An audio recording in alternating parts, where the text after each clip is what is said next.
Bharuch special operation ગ્રુપે ઘઉંના ₹5 લાખથી વધુની કિંમતના અનાજના શંકાસ્પદ જથ્થા સાથે 2 આરોપીની ધરપકડ કરી છે।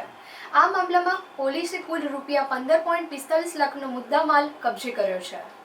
ભરૂચ સ્પેશિયલ ઓપરેશન ગ્રુપની ટીમ પેટ્રોલિંગમાં હતી તે દરમિયાન બાતમી મળી હતી કે ભરૂચમાં આવેલ નવજીવન સ્કૂલની પાછળથી અનાજનો જથ્થો ટ્રક GJ70XX2641માં ભરીને એબીસી ચોકડી તરફ જનાર છે, જેના આધારે પોલીસને દરોડા પાડતા ટ્રકમાંથી ઘઉંનો જથ્થો કુલ વજન 18,190 કિલોગ્રામ મળી આવ્યો હતો।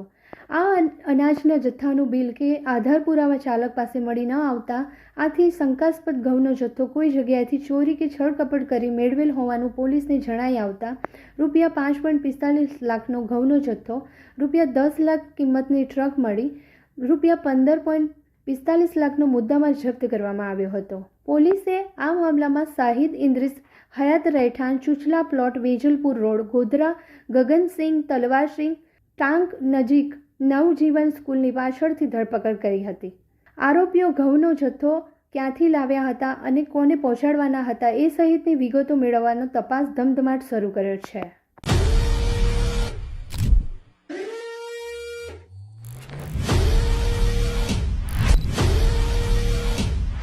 जल्दी से कमेंट में बताओ कि ये ऑफर अंकलेश्वर में कौन से स्टोर में आ रही है। हम चूज करेंगे 3 लकी विनर्स और जिसने भी राइट आंसर दिया उनको मिलेगी exclusive coupon. Share this reel to your friends and comment करना मत भूलना।